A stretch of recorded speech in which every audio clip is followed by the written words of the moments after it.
اگر آپ کا ہدف الگ ہے، دوسرے آدمی کا ہدف الگ ہے، دو آدمیوں کی منزل الگ الگ ہے، تو ہو سکتا ہے آپ جس کام میں مشغول ہوں دوسرا اس مشغولیت کو وقت کا ضیاع سمجھے، اور وہ جس کام میں مشغول ہے آپ اس کی مشغولیت کو وقت کا ضیاع سمجھیں۔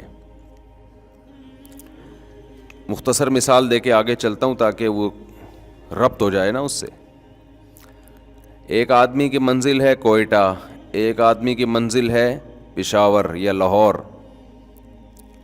دونوں چل رہے ہیں، تو چلنا ایک عمل ہے یا نہیں ہے؟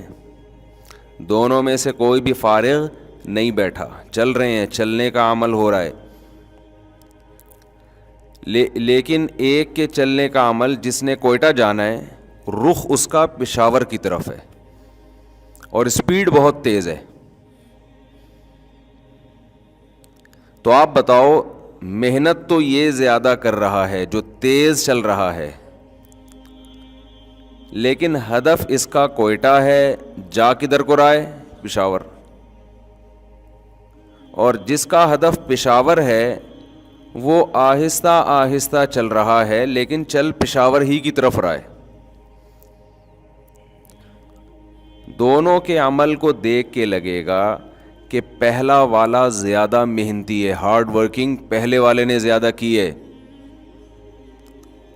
لیکن عقل مند کہے گا کہ جتنی زیادہ محنت کرے گا اتنی زیادہ ٹائم ویسٹنگ، کیونکہ منزل سے اتنا زیادہ دور ہو رہا ہے۔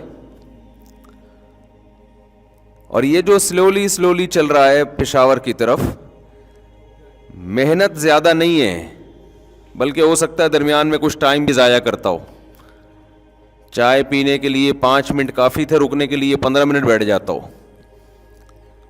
لیکن منزل اس کی صحیح ہے تو یہ ٹائم اتنا ضائع نہیں کر رہا جتنا وہ ضائع کر رہا ہے۔ تو یہ جو حدیث میں نبی صلی اللہ علیہ وسلم نے فرمایا کہ وقت کی قدر کرو، وقت کو غنیمت جانو، اس کا مطلب زیادہ محنت کرو، یہ اس کا مطلب نہیں ہے۔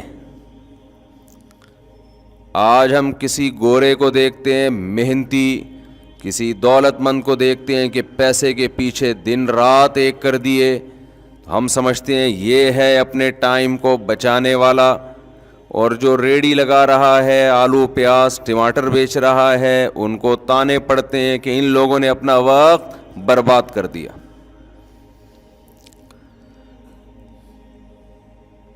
خوب اچھی طرح سمجھ لیں کہ باہر سے جو کچھ آ رہا ہے نا آپ کے پاس، جو ہدایت کے لیے جو زمینی ہدایت ہے، وہ ٹوٹلی گمراہی ہے۔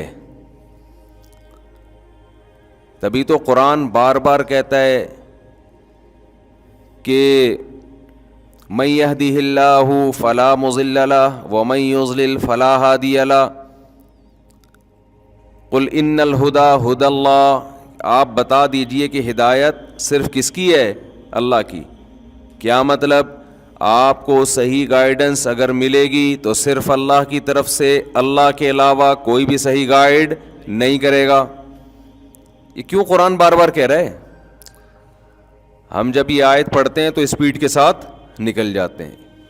قل ان الہدی ہدی اللہ، کہ ہدایت وہی ہے جو اللہ کی ہے، گائیڈنس وہی ہے جو اللہ کی۔ ہم کہتے ہیں ماشاءاللہ، او بھائی یہ بہت بڑا دعویٰ کر دیا اللہ نے کہ جو کچھ آپ کو یونیورسٹیوں سے گائیڈنس مل رہی ہے، اسکولوں سے گائیڈنس مل رہی ہے، گورے کی طرف سے گائیڈنس مل رہی ہے، اگر اللہ کی تعلیمات سے میچ کر رہی ہے پھر تو ٹھیک ہے، ذرا بھی اللہ کی تعلیمات سے انحراف ہے تو کتنا ہی پڑھا لکھا آدمی، کتنا ہی ذہین آدمی، یونیورسٹی کا کتنا بڑا پروفیسر، کتنا بڑا موٹیویشنل اسپیکر، اگر اس کی گائیڈنس اللہ کی گائیڈنس سے، اس کی ہدایت اللہ کی ہدایت سے میچ نہیں کر رہی تو سراسر گمراہی ہے، لفاظی ہے۔ اس میں اٹریکشن اس لیے ہے کہ اس میں لفاظی بہت ہے۔ بعض دفعہ ایک چیز سراسر گمراہی ہوتی ہے، اچھی بہت لگتی ہے، باتیں دل کو بھاتی بہت ہیں، کیوں؟ اس میں اٹریکشن بہت ہوتی ہے، اس میں کچھ ایسی چمک پٹیاں لگا کے اس بات کو پیش کیا جاتا ہے کہ پیش کرنے والے سے بھی محبت اور اس کی بات سے بھی محبت، حالانکہ وہ ہدایت کی روح سے وہ خالی ہوتی ہے۔ لوگ آج کل پیکنگ کو دیکھتے ہیں نا، بار بار یہ بات میں کہتا ہوں، پیکنگ اچھی ہونی چاہیے۔ زیتون کا اوریجنل تیل اچھی پیکنگ میں میں نے دیکھا نہیں ملتا، سستا تھا، جوڑیا بازار گیا تھا میں 8-10 سال پہلے، اور زیتون کا 2 نمبر تیل بڑی خوبصورت پیکنگ میں زیادہ مہنگا۔ کیوں؟ جو اچھی پیکنگ میں تھا لوگ اس کو سمجھ رہے تھے کہ یہ 1 نمبر ہے، جو ٹین کے کنستر میں پڑا ہوا ہے اس کو لوگ سمجھ رہے ہیں یہ 2 نمبر ہے۔ ارے بھائی، یہ جو بھینس کا دودھ ہم نکالتے ہیں جو گوالوں سے آتا ہے، اس میں بھی چیزیں گوالے کی طرف سے ملی ہوئی ہوتی ہیں، لیکن اس ڈبے والے دودھ سے بہتر ہے، مگر پیکنگ کس کی اچھی ہے؟ ڈبے کی۔ ڈبے پہ مر رہے ہیں لوگ اور ڈبے جیسے ہو رہے ہیں۔ اور یہ جو گوالے والے دودھ کی پیکنگ ہے، یہ شاپر میں ڈال کے یوں یوں گھما گھما کے دے رہا ہے، دیسی سٹائل ہے، لوگ نہیں مر رہے اس کے اوپر۔ کھا کے دیکھو، پی کے دیکھو، پتہ چلے گا، پی کے دیکھو پتہ چلے گا۔ تو اسی طرح ہدایت کے جو نعرے ہوتے ہیں، ہدایت، گائیڈنس، آج کل اس میں بڑی اٹریکشن ہے، یار یہ بڑا پڑھا لکھا آدمی لگتا ہے بڑی زبردست گائیڈنس دے رہا ہے، صحیح ہے، صحیح بتا رہا ہے، اس ٹریک پہ چلنا چاہیے۔ بھائی وہ اگر اللہ رسول کی تعلیمات سے وہ میچ کر رہی ہے، وہ تعلیم بعض دفعہ کر بھی رہی ہوتی ہے، موسٹ ویلکم، بہت اچھا۔ نہیں کر رہی، گمراہی کے علاوہ کچھ بھی نہیں ہے۔ وہ میں نے بتایا تھا نا، ایک صاحب غریب کو گالیاں دیتے ہیں، بی سے فلانا، ڈی سے ڈمکانا، غربت کے خلاف بہت۔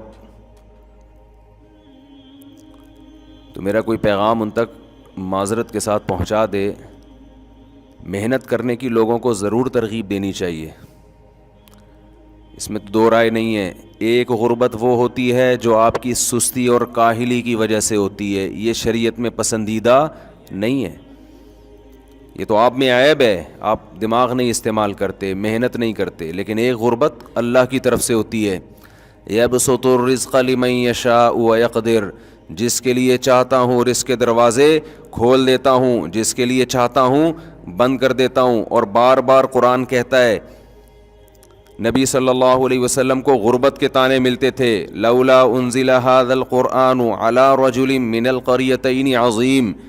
مشرکین مکہ کہتے تھے ہمارے ہاں بڑے بڑے مالدار پڑے ہوئے ہیں، طائف میں بھی مکہ میں بھی 2 سرداروں کے خاص طور پہ نام لیتے تھے، ان دونوں میں سے کسی پہ 2 بستیوں کے خاص طور پہ نام لیتے تھے، مکہ اور طائف، بڑے بڑے دولت مند لوگ ہیں، سردار لوگ ہیں، ان میں سے کسی پر قرآن نازل کیوں نہیں ہوا؟ اللہ نے ایک یتیم اور غریب کا انتخاب کیوں کیا؟ تو قرآن نے جواب میں کیا کہا؟ قرآن نے جواب میں یہ کہا، اہم یقسمون رحمت ربک، کہ یہ جو دولت ہے یہ اس کی تقسیم ہمارے ہاتھ میں ہے، تو نبوت کی تقسیم بھی کیا تمہارے ہاتھ میں دے دوں؟ یہ جو دولت ہے، جو کم درجے کی نعمت ہے، اس کی تقسیم جب میں نے اپنے ہاتھ میں رکھی ہے، یہ تمہارے ارادے پر نہیں۔ وہ قرآن میں کیا الفاظ ہیں، مجھے اسپیسیفک آیت یاد نہیں آ رہی، بڑی زبردست آیت ہے، نحن قسمنا بینہم معیشتہم فی الحیات الدنیا ورفعنا بعضهم فوق بعض لیتخذ بعضهم بعضا سخریا ورحمت ربک خیر مما یجمعون۔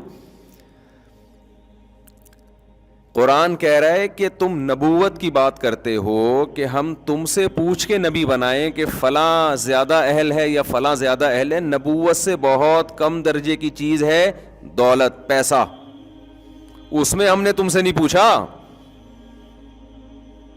سوال پیدا ہوتا ہے اللہ نبوت کے بارے میں تو سمجھ میں آتا ہے کہ تو ہم سے نہیں پوچھتا, تجھے پتا ہے کون اہل ہے کون نا اہل, تو پیسے کا تو پوچھ لیتا نا, پیسے کا پوچھ لیتا. ہم بتاتے ہیں اللہ فلاں ملک غریب ہے ادھر ذرا توجہ زیادہ کر, فلاں تو پہلے سے ہی پیسے والے ہیں ادھر توجہ ذرا کم کر, یہ نیک آدمی ہے اس کو زیادہ دے, وہ برا ہے اس کو کم دے, وہ اتنا اسٹرگل کر رہا ہے محنت کر رہا ہے اس کو زیادہ دے, وہ پوستیوں کی طرح پڑا رہتا ہے پھر بھی نوٹ گننے کے اس کے پاس ٹائم نہیں ہے.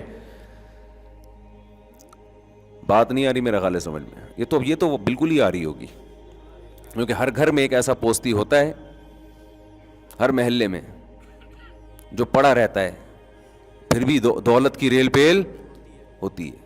اکثر ایسا نہیں ہوتا لیکن بہت دفعہ ایسا ہوتا بھی ہے.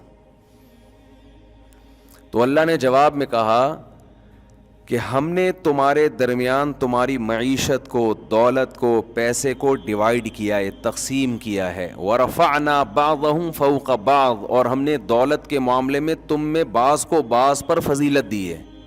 کیوں؟ لِيَتَّخِذَ بَعْضُهُمْ بَعْضًا سُخْرِيًّا, تاکہ تم میں سے بعض کو اپنا تابع بنا کے رکھیں, سارے زمین کے باپ نہ بن جائیں. میں بھی بزنس کے فضائل بیان کرتا ہوں کہ بزنس کرو, اس میں اللہ نے پیسہ زیادہ رکھا ہے, کسی کے غلام ماتحت بن کے نہیں رہ سکتے, آپ نہیں رہتے اس میں, باس رہو گے ہمیشہ. آپ سی اے کرو گے, جاب اس آدمی کے پاس کرو گے جس نے میٹرک پاس بھی نہیں ہوگا, اس کی اپنی کمپنی ہوگی. لیکن کیا سارا ایسا کر لیں گے؟ زمین کا نظام تباہ و برباد نہیں ہو جائے گا؟ کیا خیال ہے بھائی؟ اگر سارے بزنس کریں گے, کرنا تو چاہیے, کوشش کریں, جس کا دماغ ہوگا چلے جائے گا, لیکن ہر آدمی اس میں کامیاب نہیں ہوگا. بہت تھوڑے لوگ کامیاب ہوں گے, زیادہ تر ناکام ہوں گے. کیوں؟ وہ اس کا بزنس کامیاب نہیں ہوگا جب تک اس کو ملازم نہیں ملیں گے. تو پیسہ چند لوگوں کے پاس ہی آئے گا, پھر بھی ان کے لحاظ سے باقی لوگ پھر بھی کیا کہلائیں گے؟ غریب, جن کو بی سے گالیاں بھی دی جا رہی ہیں اور سی سے کچھ اور بھی کہا جا رہا ہے. میجورٹی پھر بھی کیا رہے گی؟ غریب.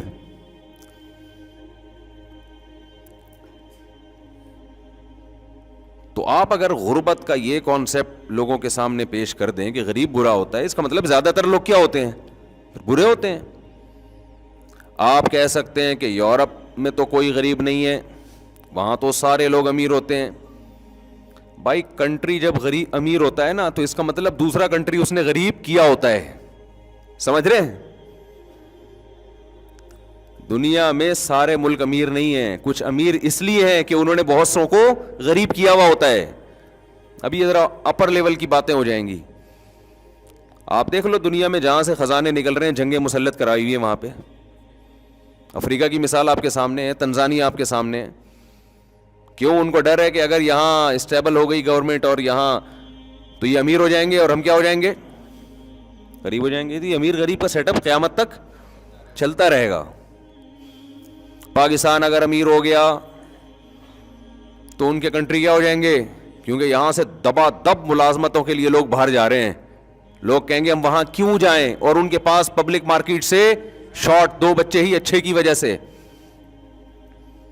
ان کے پاس جوان تھوڑی ہیں جاب کرنے کے لیے, وہ تو بوڑھوں کے ملک بننے والے. میں سویڈن کے بارے میں تو 10 سال پہلے وہ اس کے صدر نے روتے ہوئے کہا تھا, اس کے وزیر اعظم نے, کہ ہم پورا ملک ہی بوڑھا ہونے والا ہے, اب جوان مارکیٹ سے کیا ہے. تبھی تو دبا دب ویزے لگ رہے ہیں. دنیا میں جہاں بھی جاؤ پاکستانی ہول سیل کے حساب سے آپ کو نظر آئے گا,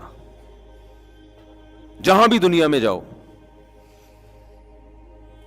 اور پاکستانیوں کی مت کیسی ماری گئی ہے فیملی پلاننگ والوں نے, کیا دماغ خراب کیا ہے کہ تمہیں ملازمتیں مل رہی ہیں گروتھ ریشو کی وجہ سے کہ تمہارے یہاں جوان بہت ہیں, اور تم اسی کو کم کرنے میں لگے ہوئے ہو. تو اس سے بھی جاؤ گے کہ باہر ملکوں میں تمہارے نوجوان جا کے جو کما کے کھلا رہے ہیں نا, اس سے بھی ہاتھ دھو بیٹھو گے. جی پاگل لوگ ہیں یار, بالکل ہی دماغ کام کرنا چھوڑ دیا ہے. تمہارے پاس ایک ہی چیز تو اچھی ہے کہ 60% جوان ہے, گروتھ ریشو گرے گا تو یہ بھی ختم ہو جائے گا, پھر بڈھے زیادہ ہو جائیں گے. وہ کمانے کے لیے جائیں گے باہر, وہ ریاست پہ بوجھ بنیں گے. اور ریاست کا حال دیکھو آپ, لوگ کہتے ہیں نا، کل ایک صاحب آئے سعودی عرب سے، میں نے کہا بھائی آپ پاکستان آ رہے ہیں، یہاں بزنس کر رہے ہیں پاکستان کا، تو لوگ کہہ رہے ہیں بینک کرپٹ ہونے والا ہے، دیوالی ہونے والا ہے. کہہ رہے ہیں 20 سال سے سن رہے ہیں، ہوا نہیں ہے.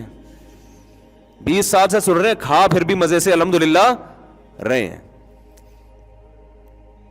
کہہ رہے سن تو بہت عرصے سے، اور میں تو بچپن سے سن رہا ہوں مہنگائی مہنگائی، ابے بس اب گئے. 1995 میں پاکستان ختم ہو جائے گا، پھر 96 میں ہوگا، تھوڑا ڈیلے کر دیا ہے اللہ تعالیٰ نے. پھر یہ 2000 تو آخری سال ہوگا، بس اب تو مہنگائی، چینی کے ریٹ دیکھو، وہ ریٹ دیکھ دیکھ کے ہم روتے ہیں یار، کتنے زبردست ریٹ تھے یار، اور اس کو ہم سمجھ رہے تھے بہت. مجھے یاد ہے جنرل مشرف کے دور میں آٹے کی تھیلی 70 روپے کی ہو گئی، 10 کلو کی 70 روپے. لوگوں کی چیخیں نکل گئیں، بھائی آٹا 10 کلو 70 روپے، یعنی 1 کلو 10 روپے، اب آٹا نہیں ملے گا. اس کے بعد سے بھی آٹا کھانے کی سپیڈ کم ہونے کے بجائے بڑھ رہی ہے، اور پراٹھوں پہ بیانات کے بعد تو ڈبل سے بھی زیادہ ہو سکتا ہے مہنگا اسی وجہ سے ہوا ہو. انہوں نے پراٹھوں کا تذکرہ شروع کیا ہے نا، دبا دب پراٹھے ادھر چل رہے ہیں لوگوں کے. ہوٹلوں میں جا کے دیکھو، ایسا لگتا ہے فری میں نہاری بٹ رہی ہے. میں مانتا ہوں غریب لوگ بھی بہت ہیں، اس میں دو رائے نہیں ہے، لیکن وہ غریب ہماری حکومت کی نااہلیوں کی وجہ سے ہیں، اور ہم لوگوں کی نااہلی کی وجہ سے ہیں کہ ہم خیال نہیں کر رہے. گورنمنٹ نے تو نہ کیا ہے، نہ کرنے کا کوئی مجھے چانس لگ رہا ہے، ہم لوگ نہیں خیال کر رہے. پاکستان اگر بچا ہوا ہے نا، یہ عوام کی وجہ سے بچا ہوا ہے، پبلک کی وجہ سے بچا ہوا ہے. ایک مثال دیتا ہوں میں، لوگ ہمیں غیر ملکیوں سے کمپیئر جب کرتے ہیں نا، تو ہماری عوام کو گالیاں دیتے ہیں، ان کی عوام کو کہتے ہیں 1 نمبر ہے. میرا تبصرہ اس کے برعکس ہے، ان کی حکومت 1 نمبر ہے اور ہماری عوام 1 نمبر ہے. نہیں یاری بات، میرا خیال ہے عوام ہماری اچھی ہے، حکومتیں ان کی اچھی ہیں، وہ چند لوگ ہوتے ہیں جو مینجمنٹ اچھی ہے ان کی.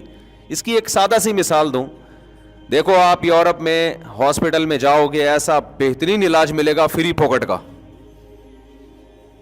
بہترین ٹریٹمنٹ ہوگا، آپ کا 1 روپیہ بھی خرچ نہیں ہوگا. سارا خرچہ کون اٹھائے گی؟ گورنمنٹ.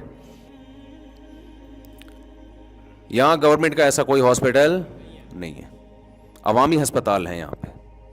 آپ انڈس ہاسپٹل چلے جائیں، بہترین علاج ہوگا آپ کا، آغا خان کے طرز کا. خرچہ سارا کون اٹھائے گا؟ عوام. یورپ میں ایسا کوئی ہاسپٹل نہیں ہے جس کا سارا خرچہ کون اٹھا رہی ہو؟ عوام اٹھا رہی ہو. حالانکہ اتنے کھاتے پیتے لوگ ہیں، اور ہمارے ہاں غربت ان سے بہت زیادہ، پھر بھی ایک ہسپتال بنائے، لوگوں کو یقین آ جائے کہ یہ پیسہ صحیح استعمال ہوگا. آپ کے پاس نوٹ سنبھالنے کے لیے تھیلا نہیں ہوگا، یقین آ جائے لوگوں کو کہ یہ صحیح جگہ استعمال ہوگا. تو خیر، ہم اپنی قصے کی طرف آتے ہیں، اپنی بات کی طرف آتے ہیں. کیا بات چل رہی تھی؟ تو میں یہ ٹرن ون بہت مارتا ہوں بیان میں نا، مہنگائی میں کہاں سے آ گئی. 5 چیزوں کو غنیمت سمجھو. تو میں یہ عرض کر رہا تھا کہ پیکنگ بہت اچھی ہوتی ہے، نعرے بہت اچھے ہوتے ہیں، اس میں اٹریکشن بہت ہوتی ہے. تو اصل ہدایت کس کے پاس ہے بھائی؟ اللہ کے پاس ہے. اللہ کے علاوہ کسی کے پاس ہدایت نہیں ہے.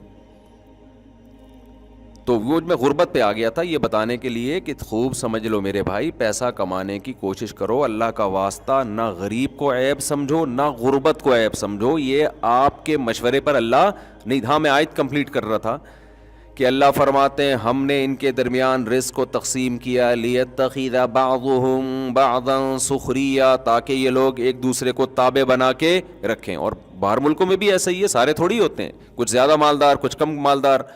جو بڑا مالدار ہے اس کی کمپنی ہوگی، جو کم مالدار ہے اس کمپنی میں جاب کر رہے ہوں گے، ملازمت کر رہے ہوں گے.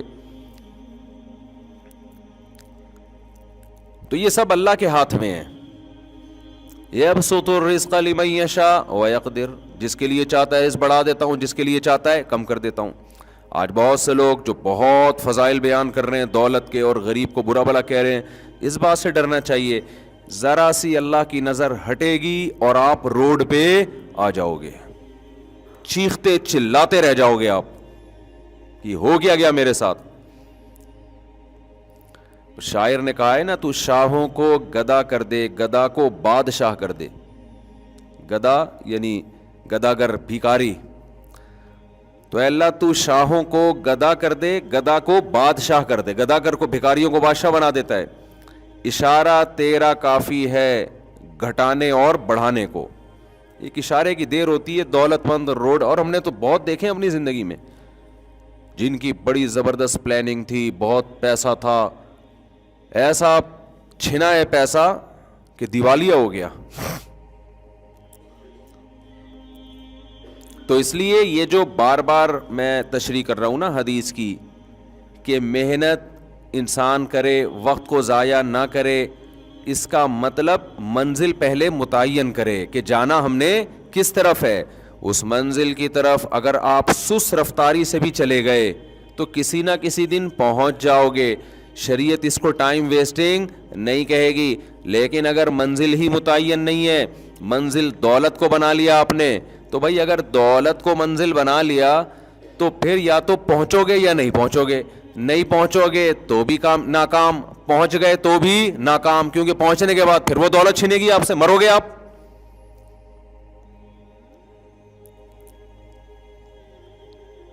تو آپ تو پھر بھی مرو گے نا. جب مر گئے تو ختم سب, اور کوئی زیادہ مسئلہ نہیں ہے مرنے کا, کوئی اتنا لمبا ٹائم نہیں ہے. پتہ نہیں کیا سمجھا ہوا ہے لوگوں نے, ٹھا کر کے مرتا ہے بیٹھے بیٹھے. موت کے اتنے اسباب ہیں نا, میں تو ڈاکٹروں سے بہت ملتا ہوں, آتے ہیں ملاقات کرتے ہیں, بڑے بڑے لیول کے ڈاکٹر. بعض ڈاکٹر یوٹیوب پہ بڑے مشہور ہیں, ان کی اسپیچ بڑی زبردست ہوتی ہے, بڑی زبردست ان کی ریسرچ ہوتی ہے. پھر دوسرے ڈاکٹروں سے رابطہ کر کے تجزیہ کرتا ہوں میں, تو وہ جو بڑی زبردست ریسرچ تھی وہ بالکل کیا نکلتی ہے بعض دفعہ, جیسے سوہانجنا کے فضائل تھے نا. بعض ڈاکٹر خوراک کے بھی ماہر ہوتے ہیں نا, بعض حکیم ہوتے ہیں اچھے معتدل. تو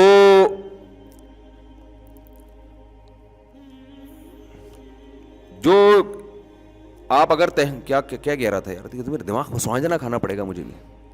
تو میں چاہ رہا ہوں وہ بات کو لنک کروں جہاں سے لے کے اس کو دائیں بائیں نہ ہو.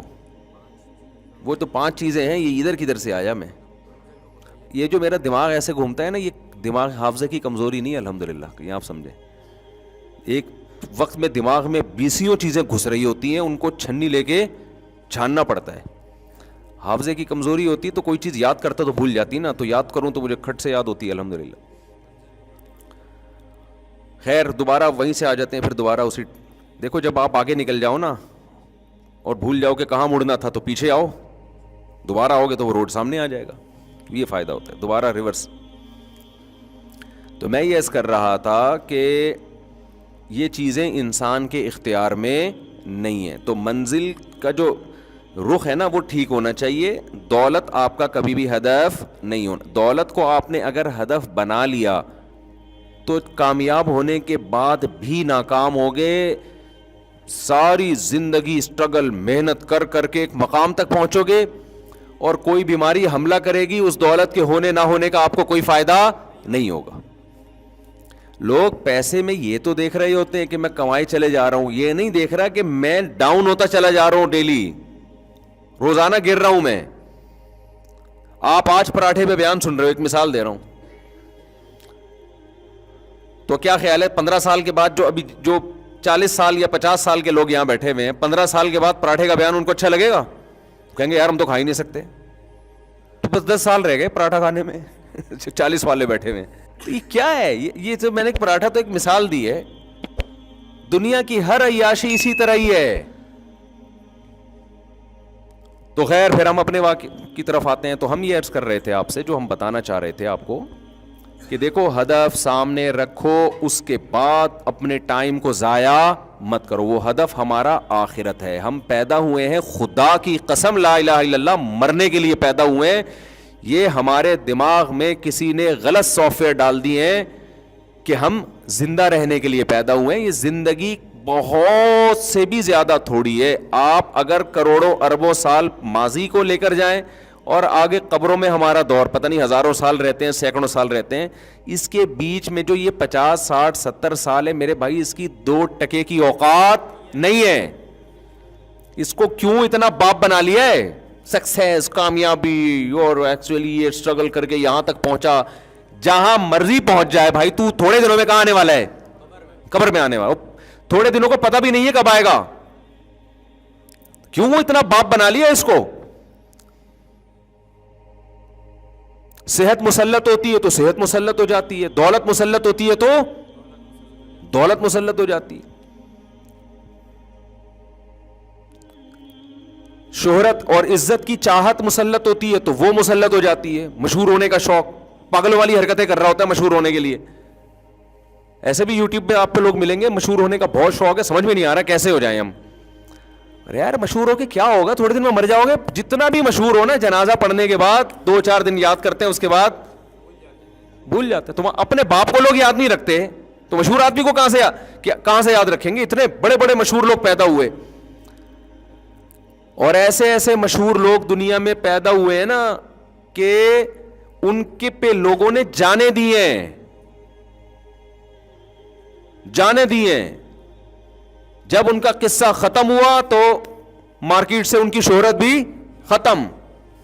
اور مرنے کے بعد مشہور ہونے کا فائدہ بھی کیا ہے؟ مشہور اگر آپ دنیا میں ہو گئے تو آپ کو کیا فائدہ اس سے؟ فرعون اتنا مشہور آدمی ہے نا, یہودی بھی جانتے ہیں, عیسائی بھی جانتے ہیں, مسلمان بھی جانتے ہیں. یہ 3 قومیں تو بہت اچھی طرح سے جانتی ہیں. باقی ہندو بھی جانتے ہیں ہم سے سن کے, سکھ بھی جانتے ہیں ہم سے سن کے. میرا خیال ہے دنیا میں 4-5 آدمیوں کے علاوہ سب جانتے ہیں فرعون کو. تو کیا ہوا بھائی؟ فرعون کہتا ہوگا یار میں کسی جھونپڑے میں رہتا, کسی جگہ میں چوکیداری کر کے زندگی گزارتا, خدا کی قسم زیادہ اچھا ہوتا. فرعون تو سمجھ رہا ہوگا اسٹرگل اور محنت کر کے میں مصر کا بادشاہ بنا, اور یہ ہوتا ہے. ایکچولی اس کو اصل میں اسٹرگل کی ہے, محنت کی ہے. میری بچپن سے میری ماں کا میرے سر پہ ہاتھ تھا, اور جہاں بھی میں گیا میری بیوی میرے ساتھ کھڑی ہوئی تھی. ہر کامیاب آدمی کے پیچھے ایک بیوی کا ہاتھ ہوتا ہے, تو 4 بیویوں کا ہاتھ ہو جائے تو سوچو کہاں پہنچے گا وہ. تو اسٹرگل ہوتے ہوتے میں یہاں تک پہنچا. فرعون سے کوئی جا کے پوچھے تو فرعون کہے گا کاش میری قسمت میں ہوتا, میں خریدتا ایک کھوتا, بس ایک میرا گدھا ہوتا اور کچھ نہ ہوتا. کبھی تو سوار ہوتا, کبھی میں سوار ہوتا, بس ہنسی خوشی زندگی گزر جاتی. مجھے دنیا میں کوئی نہ پہچانتا. یہ جو آج چترول لگ رہے ہیں, النار یعرضون علیہا غدوا وعشیا, قرآن کہتا ہے آگ ہے جس میں صبح بھی جلایا جا رہا ہے اور شام کو بھی. وَيَوْمَ تَقُومُ السَّاعَةُ, اور جس دن قیامت قائم ہوگی, أَدْخِلُوا آلَ فِرْعَوْنَ أَشَدَّ الْعَذَابِ, کہا جائے گا اس سے بھی زیادہ سخت عذاب میں فرعون کو داخل کر دو. وَإِذْ يَتَحَاجُّونَ فِي النَّارِ, اس وقت کو یاد کرو جب یہ آگ میں چیخیں گے, چلائیں گے. فَيَقُولُ الضُّعَفَاءُ, فرعون کے جو ماتحت درباری تھے اور جو اس کی رعایا تھی, وہ لوگ کہیں گے رَبَّنَا هَؤُلَاءِ أَضَلُّونَا, اے اللہ ان لیڈروں کی وجہ سے ہم اس آگ میں جل رہے ہیں, اس لیڈر کو ہم نے فالو کیا تھا. فَآتِهِمْ عَذَابًا ضِعْفًا مِّنَ النَّارِ, اے اللہ اس کو دگنا عذاب دے. قال لكل ضعف, اللہ کہے گا اس کو بھی تمہیں بھی پورا عذاب ملے گا, اس لیے کہ اس کی دعوت پر تم نے دل سے لبیک کہا ہے, مجبور ہو کے لبیک نہیں کہا تم نے. مجبوری کے حکام تو یہ ہے کہ وقال رجل مؤمن من آل فرعون یکتم ایمانہ, فرعون ہی کے دربار میں ایک شخص مسلمان ہو گیا تھا, مجبور تھا, ایمان کو چھپا لیا تھا اس نے, اس کو اللہ نہیں جہنم میں ڈالیں گے.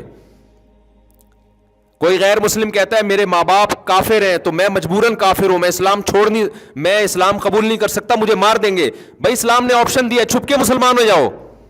کتنا بڑا آپشن دیا اسلام نے, دل سے آپ مسلمان ہو جاؤ, چھپ کے کلمہ پڑھ لو.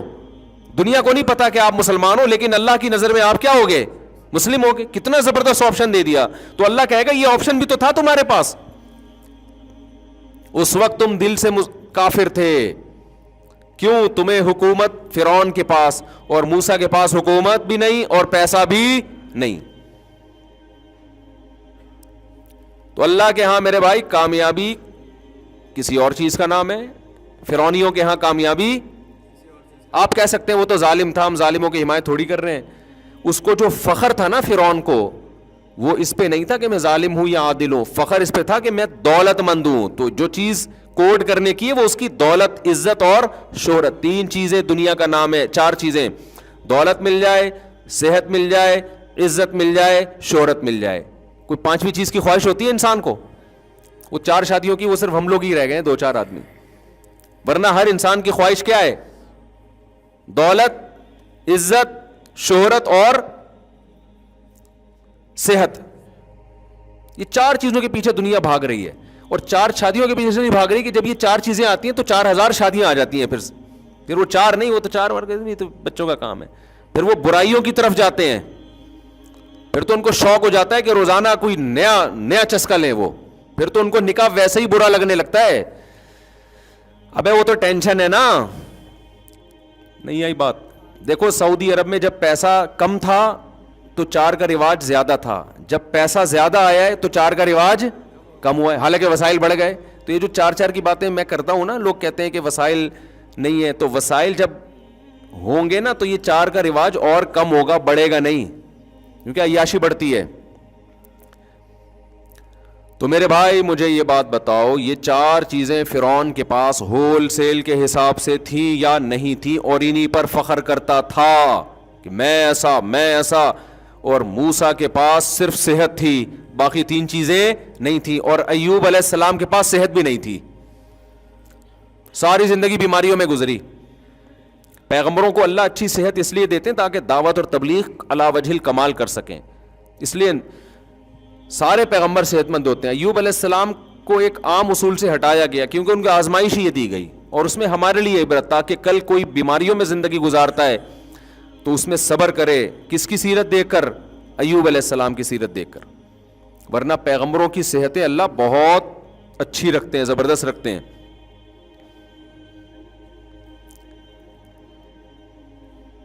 تو آپ کا ہدف جب میرے بھائی آخرت ہوگا تو پھر آپ کے لیے اس دنیا کی حیثیت 2 ٹکے کی نہیں رہے گی. مل جائے بہت اچھی بات ہے، نہیں ملے صبر.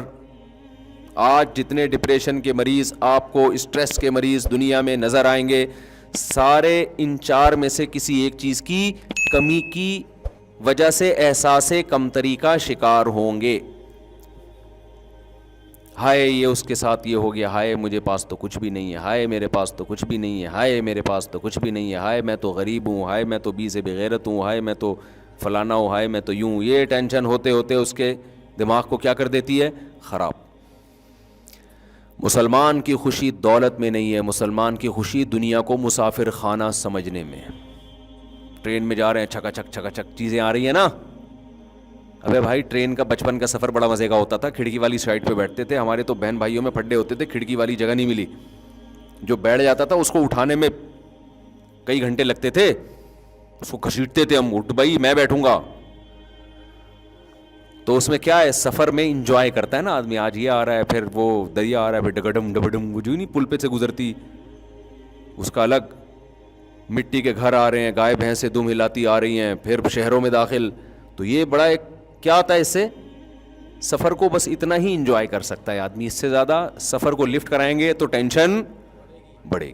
آپ نے مزید لفٹ کرایا کہ کھڑکی اتنی اچھی، سیٹ اتنی اچھی، تو میں یہیں بیٹھوں گا، کیا یہ مجھ سے چھوٹ جائے گی؟ یہ ٹینشن ہے بھائی. یہ بھی ٹینشن. وہ دیکھو اس والے ڈبے میں، وہ بوگی میں وہ برگر کھا رہا ہے اور ہمیں ابھی تک برگر نہیں ملا. وہ بھائی منزل کا سوچ کے، ہم تو چونکہ نانی کے گھر جاتے تھے نا، کراچی سے ہم جون جولائی کی چھٹیوں میں نانی کے گھر جاتے تھے سرگودا. ہمیں خوشی اس کی نہیں ہوتی تھی کہ یہ والی، اس کی بھی ہوتی تھی، اتنی زیادہ نہیں. زیادہ خوشی اس کی ہوتی تھی کہاں پہنچنے والے ہیں؟ نانی کے گھر. کھلا کھائیں گے تے ننگا نہائیں گے. ننیال میں انسان بگڑتا ہے، ددیال میں سنورتا ہے. رپورٹ ہے یہ. ددیال والے تھوڑا سا وکھری ٹائپ کے ہوتے ہیں، ان کی تربیت کی فکر زیادہ کرتے ہیں، اور ننیال میں ممتا زیادہ ہوتی ہے نا، وہ کھلانے کو زیادہ فوکس کرتے ہیں. تو بچپن میں مشہور تھا کہ بچہ ددیال میں سدھرتا ہے، ننیال میں بگڑتا ہے. تو ہم جو ہے سال کے 10 مہینے سدھرنے کے لیے رکھے ہوئے تھے. ابا نے ہمارے 2 مہینے بگڑنے کے لیے، کہ یہ بھی آپشن ہونا چاہیے نا، کھاؤ پیو. تو وہاں جا کے پھر ہم کھاتے پیتے تھے. اور پہلے زمانے میں لوگوں کے دل بڑے تھے. نانی کے ہاں بچے آگے ٹھہر جائیں تو ماموں کو اعتراض، خالاؤں اور ماموں کا اعتراض نہیں ہوتا تھا. اب چونکہ 2 بچے ہی اچھے، اپنے تیسرا بچہ جو لانے کے لیے تیار نہیں ہے، وہ اپنے بھانجے بھتیجوں کو 2 مہینے کے لیے اسٹے کرنے دے گا؟ تو یہ فیملی پلاننگ والوں نے دل کیا کر دیے ہیں؟ کنجوس بنا دیے، چھوٹے دل. جو اپنے تیسرے بچے کو اس لیے نہیں لا رہا کہ خرچہ ہوگا، وہ بھانجے بھتیجے یا کسی بیوہ سے شادی کر کے اس کے یتیم کو پالے, یہ سب چیزیں مارکیٹ سے شارٹ. یہ جو اس کی اخلاقی برائیاں ہیں جو سوسائٹی میں آ رہی ہیں. ہم تو 2 مہینے جا کے ایسے رہتے تھے, صبح ایسے ہول سیل کا ناشتہ بنتا تھا. اور یہ جب جون جولائی کی چھٹی, اگر کوئی شادی بیاہ ہو گئی پھر 4 مہینے پہلے جا کے پڑ جائیں گے. ٹھیک ہے نا, اس کا اپنا مزہ ہے بھائی. لوگوں کی آمدنیں کم تھیں, دل اتنے بڑے بڑے. اب تو ٹائم ہی نہیں ہے کسی کے پاس. تو خیر, تو ہمیں منزل کی خوشی ہوتی تھی. تو انسان کی نیچر ہے بھائی منزل کی خوشی. تو آپ کی منزل اگر اچھی ہے, اعمال اچھے ہیں, برائی ہو جاتی ہے, توبہ کی توفیق ملتی ہے, تو لائف کو کیا کرو, انجوائے. ٹھیک ہے نا. ہمارے حضرت مفتی رشید احمد صاحب رحمہ اللہ اتنے خوش رہتے تھے. دیکھو بڑھاپے میں تو انسان کی ٹینشن بڑھ جاتی ہے کہ اب یار اب تو میں دنیا سے چلا جاؤں گا, اب تو یہ ہائے میرے بچوں کا کیا ہوگا, ہائے میرے. ہمارے حضرت کا جیسے جیسے عمر بڑھ رہی تھی ہم دیکھتے تھے حضرت کے چہرے پہ خوشی کے آثار کم ہونے کے بجائے بڑھ رہے ہیں. اور اس کی خوشی کی وجہ سے صحت اور اچھی ہوتی چلی جاتی تھی. اس کی وجہ سے صحت کیا ہوتی تھی, اور اچھی. ڈاکٹروں کو قریب نہیں آنے دیتے تھے, بس ان کو یہ پتہ نہیں کیا مسئلہ تھا حضرت کے ساتھ. حضرت کہتے تھے میری عمر ہو گئی ہے 78 سال, میں اگر بیمار ہو جاؤں تو مجھے آرام سے مرنے دو گھر کے اندر, ہسپتالوں میں مجھے لے کر مت جاؤ. اس میں حضرت یہ کہتے تھے کہ اگر کوئی, حضرت کی اپنا نظریہ تھا, میں یہ نہیں کہہ رہا کہ میں اس نظریے سے متفق ہوں, ڈاکٹر لوگ پریشان ٹینشن میں آ جائیں گے, بولے ہمارے خلاف باتیں کر رہے ہیں, تو میں حضرت کی بات نقل کر رہا ہوں. حضرت کہتے تھے کہ حضرت ساری زندگی ڈاکٹروں سے دور رہے. کمال کی بات یہ, اور ایسے سلم اسمارٹ تھے, اتنا اونچا قد تھا, اور ایسا چہرے پہ بڑھاپے کے آثار نظر نہیں آتے تھے. 78 ایئر میں بھی فٹ فاٹ بالکل, کوئی شوگر نہیں, بلڈ پریشر نہیں, ساری زندگی ڈاکٹروں سے دور رہے. میں ڈاکٹروں کے خلاف نہیں ہوں بھائی, ہم بھی ڈاکٹر, ہمارے کل آج فجر میں اتنی اچھی گپ شپ ہوئی ڈاکٹر صاحب سے. تو میں حضرت کا ایک کانسیپٹ آپ کے سامنے پہ, ان کا یہ نظریہ تھا کہ تمام دوائیں بچوں کی پہنچ سے تو دور رکھو, تمام بچے بھی ڈاکٹروں کی پہنچ سے. لیکن میں آپ کو بتاؤں, بچہ بیمار ہو تو چائلڈ اسپیشلسٹ کے پاس لے جائے گا, زیادہ فنٹر بننے کی کوشش نہ کریں. ہر آدمی کے حالات ایک جیسے نہیں ہوتے. تو حضرت کا یہ تھا ساری زندگی ڈاکٹروں سے دور. تو حضرت کی وصیت تھی میں جتنا بھی بیمار ہو جاؤں مجھے ہسپتال لے جانے کی اجازت نہیں ہے. یہاں تک تھا کہ اگر کوئی ایمرجنسی میں خدا نخواستہ کوئی دہشت گرد نے حملہ کیا, زخمی ہو جائے, پھر تو ایک الگ بات ہے, لیکن بیمار ہو جاؤں تو مجھے لے جانے کی اجازت, یہ وصیت. اور حضرت کہتے تھے کہ اتنا سا پلو اگر چکی میں آ گیا نا تو کیا بچ جاؤ گے آپ. کہو اتنا سا پلو آیا ہے, وہ اتنا سا اکائی ہوتی ہے, اس کے بعد وہ آپ کی قمیض کو کھینچتا ہے, پھر پورا آپ کو آہستہ آہستہ کھینچ کے کیما بنا کے نکال دیتا ہے. فرماتے تھے جو ڈاکٹر کے پاس چلا گیا تو پوری زندگی اب وہ ڈاکٹروں کا بولو اب نہیں تھی. وہ کہتے تھے آپ گئے کہ مجھے یوں ہے تو وہ دوا دے گا تو وہ ٹھیک ہو جائے گا, اس کے بعد کچھ اور تھوڑے دنوں میں شروع, پھر وہ ٹھیک کرنے کے لیے گئے تو وہ ٹھیک ہوگا, پھر کوئی تیسری چیز شروع. تو ایسے ہوتے ہوتے تو وہ اپنی صحت کا ان کی مینٹین ایسی رکھی تھی, بیمار ہوتے ہی نہیں تھے. ہو گئے تو ہومیوپیتھک کے کبھی 2-4 ڈراپ لے لیے یا کوئی حکیم کی ہلکی پھلکی دوا کھا لی, اس کے علاوہ نہیں. تو خیر, لیکن آپ جائیں, آپ فنٹر بننے کی کوشش نہ کریں, تو کوئی صحیح ڈاکٹر ہو کوئی. تو میں یہ عرض کر رہا تھا میرے بھائی, ہدف کو متعین کرو. ہمارا ہدف دنیا نہیں ہے, ہمارا ہدف آخرت ہے. پھر اللہ کی قسم اس کا سب سے پہلا فائدہ کیا ہوگا, آپ کو اللہ زندگی کی خوشیاں دے گا. ہمارے حضرت کو جیسے تھا نا بڑھاپے میں کہتے بس جانے والے ہیں دنیا سے, تو کسی نے کہا حضرت اتنے بیمار ہو گئے تو مر جائیں گے ہاسپٹل. فرمایا تو مر جائیں گے تو 78 میں بھی نہیں مرے تو پھر کب مرے بھائی, اب ننیال آ جائے جلدی, کیا خیال ہے. کہتے اب, لیکن یہ بڑوں کے سوچنے کی چیز ہے, آپ کے سوچنے کی چیز یہ نہیں. آپ نا اپنے نانا کو جا کے بول دیں کہ نانا اب آپ 80-85 کے ہو گئے, اب ایسا نہیں ہے. ہمیں یہ حکم ہے کہ بھائی ابھی تو اب نانا آپ نے دیکھا کیا ہے, 85 کیا ہوتا ہے. بڑوں کے سامنے ان کے ادب کا تقاضا یہ کہ آپ ان کو بچانے کی پوری کوشش کریں. ہمارے ایک جاننے والے تھے, انہوں نے ہمارے نانا سے یہ الفاظ جا کے کہہ دیے, ان کی عمر تھی 90-95 سال ماشاءاللہ. تو ان کو جا کے کہہ دیا کہ ہم نے سنا ہے کہ اس عمر سے پناہ مانگی گئی ہے. ابے ہم نے کہا ان کے سامنے بتانے کی چیز تھوڑی ہے یہ, پناہ بھی نہیں, اور پناہ بھی اس صورت میں مانگی گئی ہے کہ انسان طویل عرصے بوجھ بنا رہے زندگی کے. وہ تو ماشاءاللہ چلتے پھرتے تراویح پڑھتے تھے مسجد میں جا کے, تو یہ بعض لوگ کہاں کی بات اٹھا کے کدھر فٹ کر دیتے ہیں. تو ہمیں حکم یہی ہے کہ جس کی عمر جتنی زیادہ ہو جائے وہ ہمارے گھر میں اللہ کی اتنی بڑی رحمت, تو ہم تو بچانے کی کوشش کریں, کیونکہ حدیث میں آتا ہے انکم ترزقون بضعفائکم, تمہیں تمہارے ضعیفوں کی وجہ سے رزق دیا جاتا ہے. گھر میں بوڑھے کا وجود اللہ کی برکت نازل ہونے کا سب سے بڑا ذریعہ ہے, اس کی خدمت, اس کا وجود ہی آپ کے رزق میں برکت کا ذریعہ ہے. تو لیکن خود انسان ہر وقت جانے کے لیے تیار ہے. تو پھر وہ ہم اگلے ہفتے پھر اسی ٹاپک کو لے کے چلیں گے. کیا کریں, ہمارا بیان ہے ویسے ہی چل رہا ہوتا ہے, ٹاپک مکمل ہی نہیں ہوتا, تو اور اس کو چلا دیں گے, کوئی اتنا بڑا مسئلہ نہیں ہے. مر جائیں گے نا بیان کے دوران, زیادہ سے زیادہ یہ ہوگا نا کہ آپ کا ٹاپک کمپلیٹ نہیں ہوا اور آپ کی عمر مکمل ہو گئی, ادھورا ٹاپک لے کے قبر میں گئے آپ, تو یہی زیادہ ہوگا نا. آپ کہتے ہیں بھائی ہو سکتا ہے مفتی صاحب ٹاپک کو 20 سال میں ختم کریں, 30 سال میں, تو ختم ہی نہیں ہو رہا. تو کوئی بات نہیں یار, اسی ادھورے کو لے کے چلے جانا. جو مین میسج ہے وہ تو سمجھ میں آ رہا ہے کہ نہیں آ رہا. تو دنیا دل لگانے کی جگہ نہیں ہے بھائی, اصل کیا ہے آخرت. تو کامیابی کا آپ یہاں فیصلہ نہیں کر سکتے کہ دولت دیکھ کے یہ کامیاب اور عزت دیکھ کے کامیاب. اور بھائی اگر یہ عزت آخرت میں کام آئے گی تو پھر تو ٹھیک ہے, نہیں کام آئے گی تو فرعون کہے گا کاش میں چوکیدار ہوتا, کاش میں جھونپڑے میں رہ کے ہنسی خوشی زندگی گزار کے چلا جاتا, کاش میری قسمت میں ہوتا میں خریدتا ایک کھوتا, کبھی تو سوار ہوتا کبھی میں سوار ہوتا, بس اتنا ہی ہوتا, اس سے زیادہ کچھ بھی نہ ہوتا. تو یہ ہماری بھی کہیں چاہت نہ ہو جائے. آخرت کو فوکس کرو. اللہ ہمیں سمجھنے کی, عمل کی توفیق عطا فرمائے. وما علینا الا البلاغ.